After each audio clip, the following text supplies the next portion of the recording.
하나님의 은혜와 평강이 말씀을 듣는 우리 가운데 함께 하시길 빕니다. 사순절 셋째 주일입니다. 내일이면은 이제 많은 어린이들이 초등학교에 입학을 할 것입니다. 또 학생들이 한 학년씩 진급을 하게 되겠죠. 얼마나 뜻깊은 시간입니까? 찬양하면서 제 입학식 시절이 생각이 났습니다. 제가 1968년 3월 2일 날 동네 국민학교에 입학을 했는데요. 두 가지 기억이 납니다. 맨 처음 배웠던 것이 앞으로 나란히였습니다. 운동장에서 앞으로 나란히를 시키죠. 앞으로 나란히.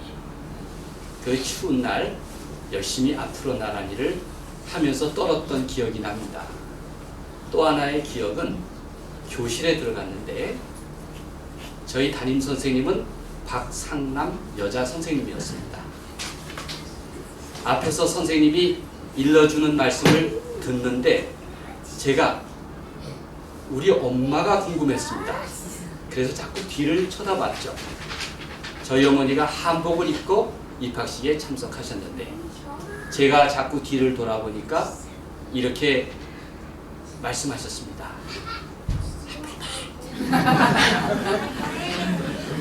다 들으셨어요? 저는 들리진 않지만 이 소리를 들었습니다. 저는 지금까지 우리 어머니가 앞을 봐! 앞을 봐! 라고 하는 그 응원에 힘입어서 앞을 보고 여기까지 왔습니다. 여러분들도 똑같은 경험을 하셨을 것입니다. 오늘은 3.1절 105주년 독립선언 기념일입니다. 마침 가족 예배를 드리니 오늘은 교회 학교와 함께 만세 삼창을 하려고 합니다. 찬양하는 시간에 독립군가를 부르려는 마음도 있었지만 참았습니다.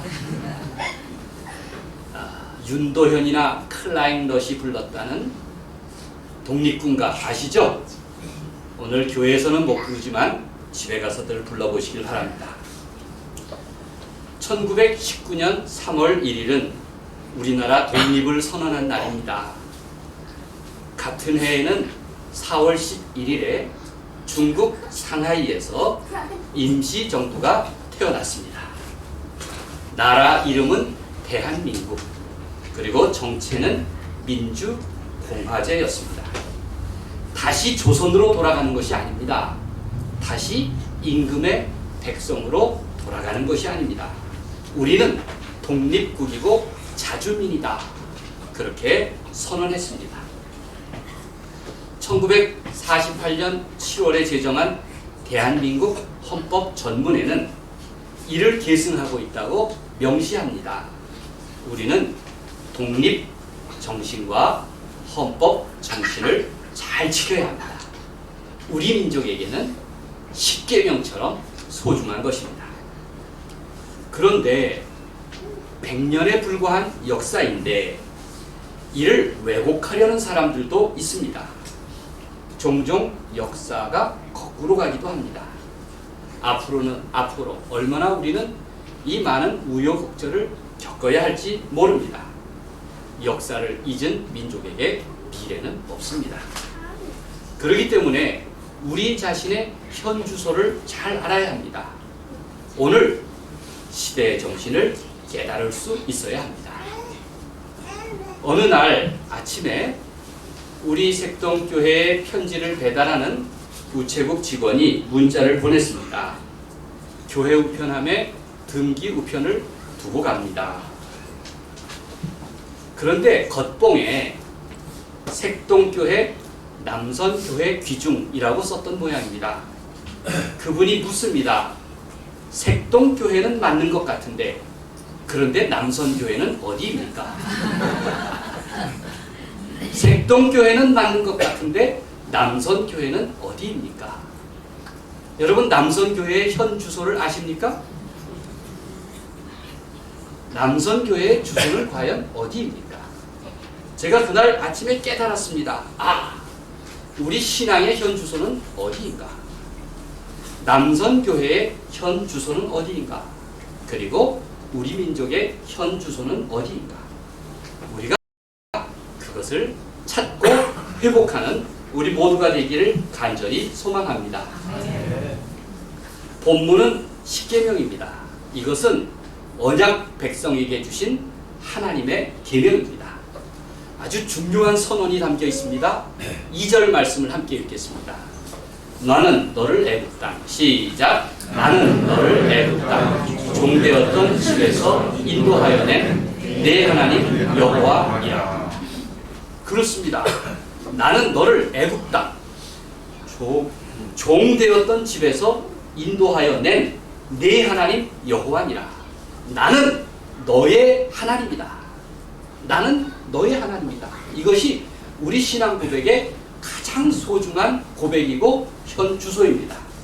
이 선언은 역사적인 출애굽 사건의 주체가 여호와 하나님이시고 하나님이야말로 해방하신 구원자이심을 분명하게 천명하고 있습니다. 나는 네 하나님이다. 십계명은 성경에 있는 모든 율법 조문들보다 앞선 헌법 전문과 같고 광야에서 선포된 자유민의 독립선언문과 같습니다. 나는 내 하나님이다. 하나님의 구원 백성으로 살아가는 사람은 하나님의 언약의 계명을 지켜야 합니다. 그동안 내 욕망에 따라 살았다면 이젠 하나님이 원하시는 가치에 따라 살아야 한다. 그것이 바로 십계명의 정신입니다. 하나님은 내가 너희를 애굽의 종살이로부터 해방시켰으니 너희는 자기 자신을 부려서는 안 된다. 남들도 부려서도 안 된다. 사람이든 이웃이든 비인간적으로 취급해서는 안 된다. 심지어 자연까지도 돌보면서 어울려 살라고. 그렇게 십계명 정신을 통해서 말씀하셨습니다. 10가지 계명을 우리가 참 어려워합니다. 도덕적이고 윤리적 당위성만 언급한 딱딱한 계명이 아닙니다. 사람들은 십계명을 지키지 않으면 벌받는다는 강압적이고 부정적인 금지투성이의 어려운 법으로 생각합니다. 그렇지 않습니다. 하나님 신앙과 인간 사랑을 구체적으로 제시하고 있는 것이 바로 십계명인 것입니다. 애초에 율법의 배경에는 사람에 대한 아주 따뜻한 이해가 담겨 있습니다. 우리가 수요일마다 공부하는 신명기 세계관, 그 성경을 공부하면 얼마나 율법의 정신이 따뜻한가 라는 것을 이해할 수 있습니다. 하나님은 사람을 도덕적으로 판단하지 않고 종교적으로 판단하십니다. 그 본질은 선하심이고 자비이십니다. 십계명은 수직적으로는 하나님과 수평적으로는 사람들 사이에 평화로운 삶이 계속되도록 우리에게 주신 말씀의 선물입니다. 억압받는 약자들을 보호해라. 정의와 사랑이 깃들인 공동체를 이루어라. 그렇게 말씀하고 계십니다. 애굽의 종살이에서 벗어나 가나안 땅에서 자유인으로 정착한 사람들이 지켜야 할 새로운 공동체, 새로운 자유인으로 가는 청사진을 제시하고 있는 것입니다. 시편의 기자는 하나님의 율법이 얼마나 귀한가 이렇게 고백하고 있습니다.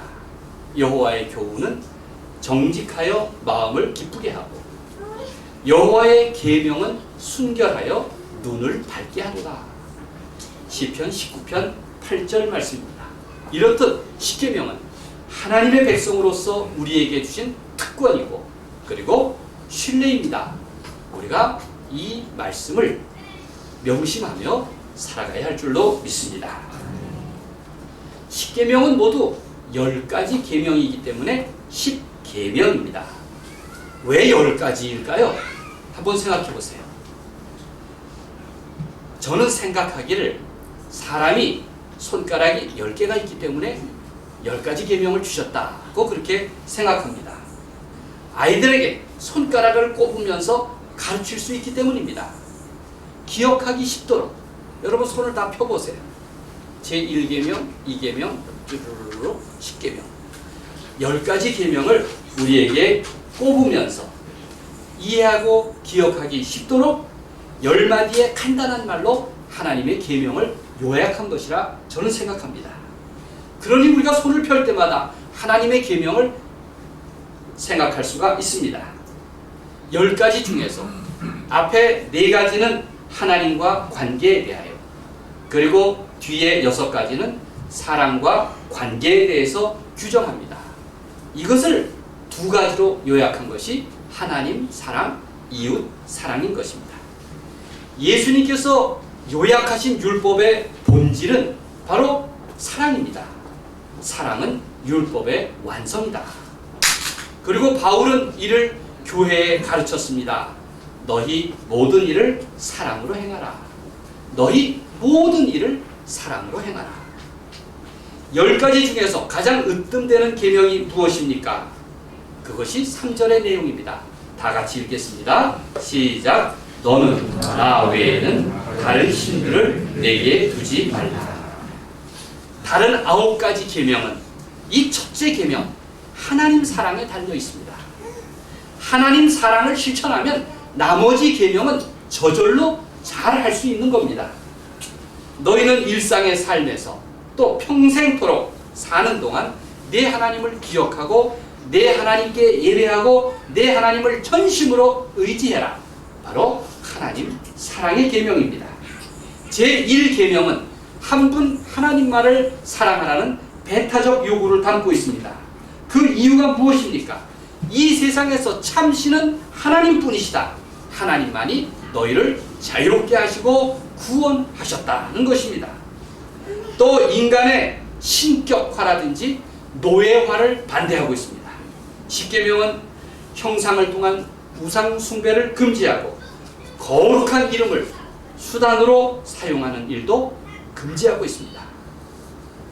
그렇기 때문에 하나님을 믿는 사람은 하나님의 이름을 악용하거나 남용하면 안 됩니다. 정치적 목적으로 사용해서도 안 됩니다. 자기 이념을 합리화하기 위한 수단으로 사용할 수도 없습니다. 그것은 하나님의 이름을 멸시하고 망령되이 여기는 일이기 때문입니다. 그래서 예수님은 주기도문에서 말씀하시기를 이름이 거룩히 여김을 받으시오며 이렇게 간구하라고 하셨습니다. 그러니 그리스도인이라면 하나님을 사랑하고 하나님의 자녀요 백성답게 살아야 할 줄로 믿습니다. 여러분, 하나님의 백성으로 산다는 것은 얼마나 귀한 일입니까? 하나님 나라 시민으로 산다는 것은 얼마나 복된 약속입니까? 생각해 보십시오. 자기 나라 백성으로 사는 일도 참 귀합니다. 왜냐하면 그렇게 살지 못하는 사람들도 많이 있기 때문입니다. 예를 들면 제1동포를 보십시오. 그들은 나라를 잃고 그리고 먹고 살기 위해서 일본으로 가서 천대받으며 살았습니다. 다시 돌아오지 못했습니다. 해방 전에 일본으로 떠나서 돌아오지 못하는 사람들과 그 자손들이 약 60만 가까이 됩니다. 그들은 독립된 나라 그리고 선진국이 된 대한민국이 얼마나 그립겠습니까? 또 얼마나 자랑스럽겠습니까? 제1동포들은 그 가난했던 우리나라가 1988년 서울에서 올림픽이 열린다고 하자 너도 나도 우리나라를 위해서 모금운동을 벌였습니다. 그때 돈으로 100억 엔을 모아서 기부했습니다. 그때 당시 해외에 사는 동포사회 중에서 절대적으로 가장 큰 액수를 도운 것이 제1동포였습니다. 올림픽 공원에 있는 경기장, 올림픽 파크텔, 올림픽 해관 신축 비용을 보탰습니다. 미사리 조정 경기장, 장충체육관의 보수 비용으로 사용했습니다. 서울의 소형 아파트 값이 2천만 원 하던 시절인데 무려 514억 원을 헌금한 것입니다. 지독한 차별 아래 힘들게 사는 자신들이 우린 더 이상 쪽팔릴 수가 없다. 우리의 차별은 견딜 수 없어도 조국이 국제 무대에서 부끄러워서는 안 된다. 이런 마음이었습니다. 그 가운데 서갑포라는 분이 대표적인 인물입니다. 그는 1952년에 한국 공사관이, 그때는 아직 대사관이 없던 시절이죠. 월세를 못 낼 처지여서 그 비싼 동경의 월세값을 견디지 못해 쫓겨날 처지라는 소식을 들었습니다. 공사관의 직원이 서가포 씨를 찾아온 것입니다. 도와주십시오. 그 소식을 듣고 물새 끝에 구 덴마크 공사관 관절을 구입했습니다. 10년 동안 무상으로 임대했고 1962년 8월 15일에는 광복정을 선물로 한국 정부에 기증했습니다. 놀라운 일 아닙니까? 그것이 지금 대한민국 대사관으로 사용하고 있습니다. 제1동포로서 대한민국 국민이라는 자부심과 패기가 대단합니다. 여러분, 우리가 하나님의 자녀라고 늘 밤낮 고백하지만 하나님의 자녀요, 하나님의 백성으로 산다면 그만한 자부심과 결기는 있어야 되지 않을까요? 여러분, 그런 믿음을 가지시는 여러분이 되기를 간절히 소망합니다. 그런데 하나님의 백성이란 자부심이 점점 오그라들고 있는 것도 현실입니다. 한국 역사의 시대의 변화 속에서 그리스도인을 바라보는 교회 밖의 시선이 많이 달라지고 있습니다. 이러한 변천 과정이 오늘날 진실한 그리스도인됨을 돌아보게 합니다. 일제강점기 때는 이렇게 말했습니다. 야, 과연 그리스도인들이 다르다. 과연 그리스도인들이 다르다. 해방 이후에는 설마 그리스도인들이 그런 나쁜 짓을 해? 그렇게 생각했습니다. 전쟁 와중에는 예수 믿는 거나 안 믿는 거나 다를 게 없네. 이렇게 말했답니다. 그런데 이후부터는 예수 믿는 놈들이 한술 더 떠. 이렇게 발전하고 있습니다. 이게 발전은 아니죠. 140년 전 처음 이 땅에 그리스도교가 들어왔을 때 그저 서양에서 들어온 남의 나라 종교였습니다. 눈이 파란 선교사들의 종교였고 믿는 사람도 지극히 소수였기에 존재감도 없었습니다. 그게 초기 그리스도교의 현 주소였습니다. 그런데 3.1 독립선언 이후 달라졌습니다. 만세운동이 일어나자 교회가 앞장섰고 누구보다도 그리스도인들이 목숨을 걸고 참여했습니다. 선언서에 참여한 민족 지도자의 절반이 그리스도인이었습니다. 그 결과 교회는 더 이상 남의 나라 종교가 아니라 바로 우리 민족의 종교로 인정을 받게 되었습니다. 비로소 그리스도교가 민족의 신앙이 된 것입니다. 그것이 3.1 운동의 위대한 신앙의 열매가 된 것입니다. 백범 김구 선생이 감리교인이라는 사실을 아시나요? 이분은 남대문에 있는 상동 감리교회에 다녔습니다. 애봇 청년의 활동을 했습니다. 본래는 동학교도였습니다. 동학 접주로 역할을 많이 하신 분인데 갑오농민 전쟁이 실패한 후 이분은 교회를 선택했습니다. 그리고 상하이 임시정부로 가기 전까지 상동 감리교회에서 일했습니다. 함께 신앙생활했던 동지들이 있었습니다. 대표적인 분이 전덕기 목사님입니다. 그리고 3.1 독립선언 이후 대한민국 임시정부에 참여합니다. 김구 선생은 독립운동 1세대였지만 다른 사람들과 비교해서 위상이 많이 떨어진 분입니다. 신분 출신도 그렇고 배운 것도 그렇고 여러 가지 물질적인 조건도 받쳐주질 못했습니다. 처음 임시정부 설립 당시에는 아주 쟁쟁한 양반들과 또 해외 유학생들이 앞장섰습니다. 백범 선생은 당시 내무총장이던 도산 안창호에게 나는 임시정부의 문지기가 되겠다고 요청했습니다. 도산은 이를 흔쾌히 받아들입니다. 그리고 다음날 김구 선생에게 경무국장 임명장을 주었습니다. 문지기는 문지기지만 경찰청장과 같은 직위였습니다.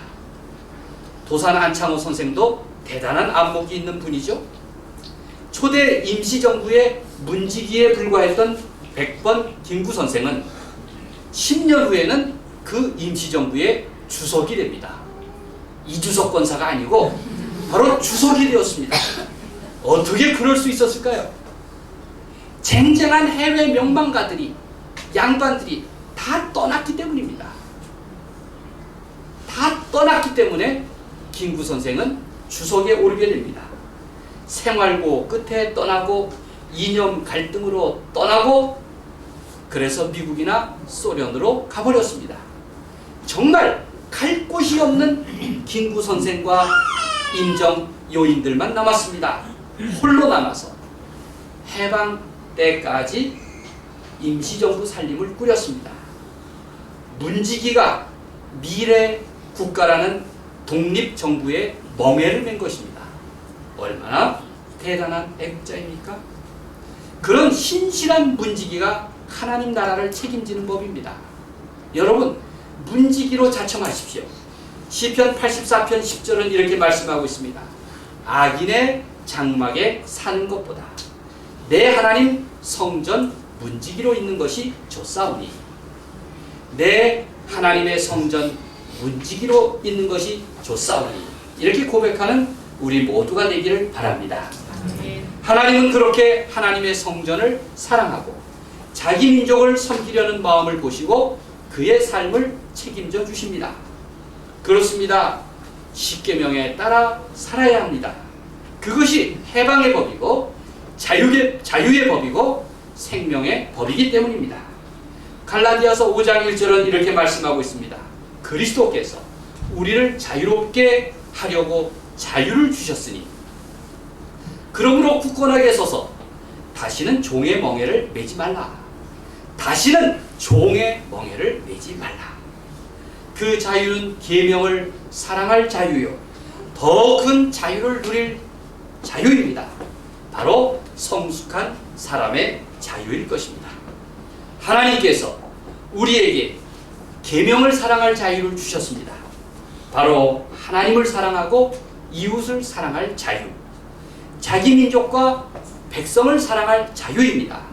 우리는 그런 거룩한 부르심을 받은 하나님의 자녀요 하나님 나라의 백성임을 깊이 고백하고 자랑하시기를 간절히 바랍니다. 하나님의 사랑이 언제나 내 삶을 지배하십니다. 그리하여 하나님의 거룩한 자녀요 구원받은 백성으로 살아가기를 우리 주님의 이름으로 간절히 축원드립니다.